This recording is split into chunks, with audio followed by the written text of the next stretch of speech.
Hi you guys, and welcome back to another edition of my channel. This is an IVF update on the egg retrieval that we had last Monday on January 4th. If you're new to this channel, we have male factor infertility due to military service connection disabilities. And we are getting our infertility treatments taken care of and paid for via the VA administration medical benefits. And we just went through and completed the first phase of IVF, which is egg stimulation and the egg retrieval. In my treatment plan, when we went to the consultation, we initially were under the impression when we walked in that we were just going to do the stems and the egg retrieval and PGS testing with possible PGS testing, and we were guaranteed that we were going to do a frozen embryo transfer whether we did the PGS testing or not. So with the stems, we got good progress. For my age, I am 40. So for a 40-year-old woman, I did what I consider fairly well. The doctor told us some realistic numbers, and he said, we anticipate you getting 3 embryos making it to blastocysts, with one, if you sent them over to do PGS testing, one of those blasts would come back normal. Well, we ended up having 7 eggs retrieved. We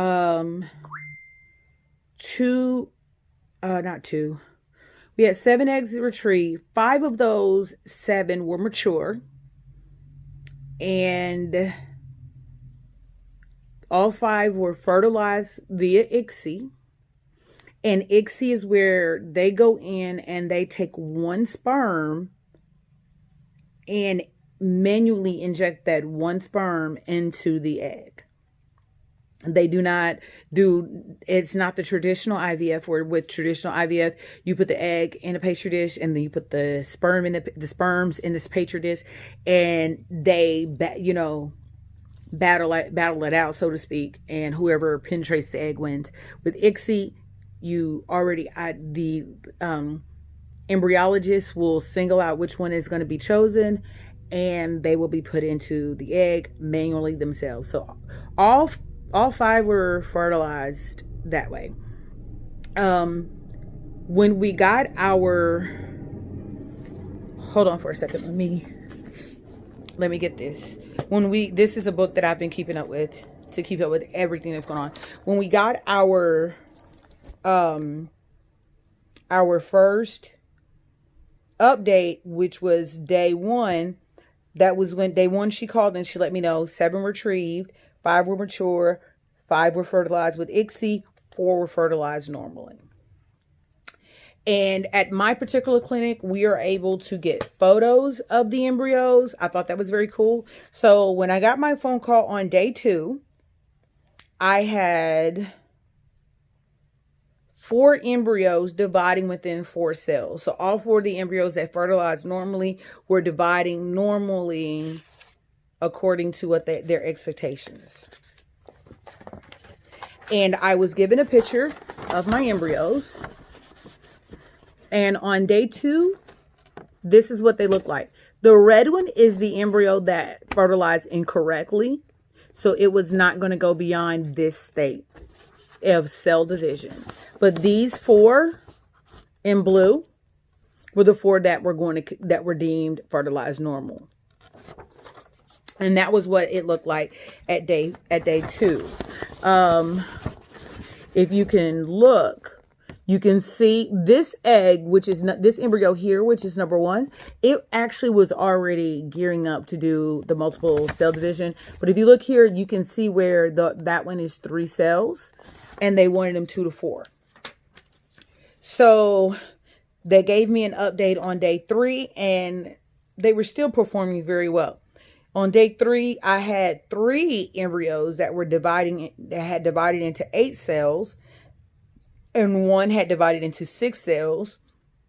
And they all were still within normal range, because on day 3, they're looking for the embryos to have divided into cells of 6 to 10. So again, I was sent a picture of my beautiful babies on day 3. Yeah, look back at it. And as you can see, this little guy still he's still a 3-cell embryo. So the cells on the red guy got a little bit bigger, but he was still a 3-cell embryo when he should have been 6 to 10 cells like the rest of them. But as you can see, these other 4 was still on the mark for their current growth. But I still felt like number 1 and number 2 were the forerunners. If you take a look at the growth, number 1 is really doing well. Number 1 is one of the 8 cells, and number 2 was an 8 cell. Number 3 was an 8 cell, and this little guy right here on the bottom was a 7.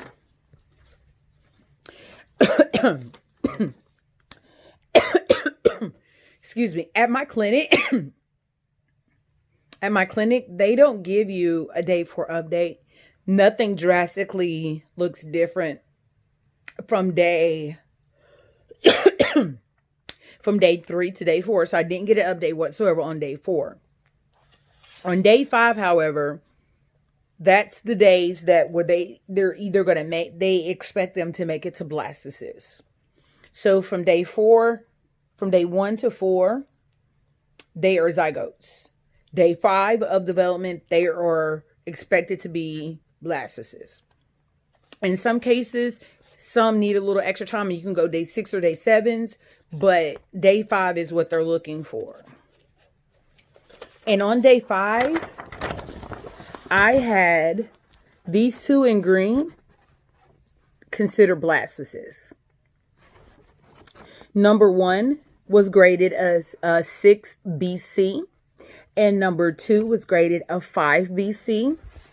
These 2 in blue were still being watched to determine if they were going to turn into blasts on day 6 or day 7. And as you can see, that one in the red was still looking the same as what it did in the beginning. It did no changes. And the numbering, I asked her, what does a 6 BC mean? What does a 5 BC mean? The number lets you know the level of expansion of the embryo. So number 1 had completely expanded or hatched. It had already broken outside of its shell and it was ready to implant. And the second one, the 5 BC, it was hatching. So it hadn't completed the process of getting out of the shell, but it was starting to get out the shell. So if you look here, you can see where there's part of the embryo coming out of the shell versus here. This embryo is already completely expanded. And they were still looking at the other 2. And they were going to call me on day 6 if I got any embryos that made it to blastocyst. Day 6 came around and I had no more embryos for blasts. I was a little disappointed because I expected to at least get 1 more blastocyst to freeze. But she said they knew for sure one of them wasn't going to make it, and that they were still watching one other embryo in hopes that it would get to blastocyst stage on day 7. So she said, if we call you back on day 7, you have reached that embryo reached a blastocyst stage. If you have not, then it has not reached blastocyst stage. So needless to say, unfortunately, I didn't get a phone call on day 7, which would have been yesterday, because today's Tuesday. Yesterday was day 7. I didn't get a phone call. So I ended up with these 2 beautiful babies right here. 1 and 2 are the ones that we ended up with, the 6BC and the 5BC. The lettering is on a grading scale of A through C with my clinic, with A being good and C being fair. And the first letter that they assign, that portion of the embryo is the portion of the embryo that's going to subsequently develop into a baby. And I got a B rating for the baby portion of the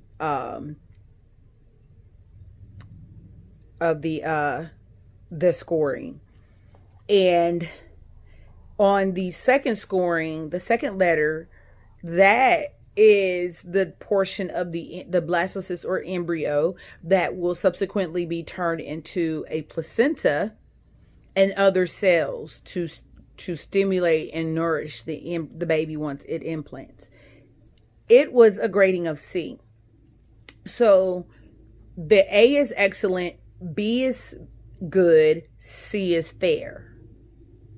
So I asked them, was this a good combination? And she said they felt like even though I got a C rating on the placental part of the embryo, they still felt like I would end up with a successful pregnancy, because they were already spontaneously hatching on their own. So that was great to know. During my egg retrieval, we did do a embryo scratch or biopsy, and that is a procedure that is done to determine if there's any inflammation in the uterus. Sometimes some doctors do it just to promote self-healing in the uterus, in the uterine lining. And when they ran my biopsy came back saying that I had inflammation and plasma in my uterus. And when you have plasma in your uterine lining, that is indications of endometriosis. So at the current time, I do have a mild case of endometriosis that is going to be treated with 2 forms of antibiotics that I have to take over the course of, I think, 10 days. And then they're going to reschedule me for another biopsy just to ensure that my lining is prepared and ready for baby. So we're not doing a transfer with I was expecting to call them and do my my retrieval with my next period, which is due to come any day now. We will not be doing that with that period. I did ask her, so we are anticipating doing this this transfer in March. She said yes, that it's safe to say that it would be done in March. It might get done sooner than that. But they do know it's not going to be my next cycle. It will be the cycle after this cycle. And so depending upon when my next cycle happens and takes place, I may very well be transferring. I may transfer late February, early March. And February is that long. It ain't but 28 days. So February is short. And we're already almost halfway through January. So it's not that big of a deal. I'm glad that we caught this ahead of time. I didn't know I had endometriosis. It's ordinarily not harmful to the female if you have a mild case of it. And that was the case for me. It's just that and most women don't find out they have endometriosis until they are trying to reproduce. So I'm glad that he opted to do it beforehand, because some doctors do not give you the endometrial scan scratch before, and they don't do it until after you have a miscarriage to determine, and they use that to determine what was the cause of the miscarriage. So that's great to know that we're going to do that. I did have a miscarriage almost 7 years ago. So I may very well had it then, and that may have been the reason why I had a chemical pregnancy and miscarried the baby very early. But yeah, I'm very happy about it. And I'm at peace with it because it's the best thing to do. We are going to transfer both of the embryos over, and we're not doing genetic testing on them. I am going to opt to do genetic testing after the fact, which means that there is a blood test that the doctor can do once I'm pregnant to do the chromosomal check on them. And we'll just go that way. We'll go that route. I don't really feel the need to PGS test them. We're not going to do another egg retrieval right away unless this doesn't work. But I really do feel like these two are going to work.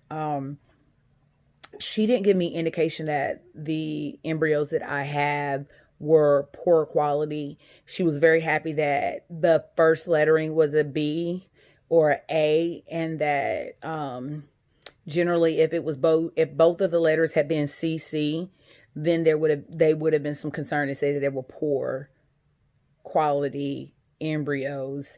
So fingers crossed, that they stick. I'm very happy to know that we're doing this and we're getting everything done. I really trust everything that this doctor is recommending, and the course and plan that he has us going along. I feel like everything's going to work out for us. So stay tuned. I don't foresee me doing another video until we're doing transfer day, because the endo scratch is it's honestly, when I got it done with the egg retrieval, I hurt afterwards, but it was just kind of, yeah, I knew it got done. I was asleep when it got done. So I don't know if I'm going to be put to sleep when they do it this time, or if I'm going to be awake or what. I hear the endo scratch is kind of painful when you are awake. To get it performed, I didn't feel anything, obviously, because I was asleep when they got it done.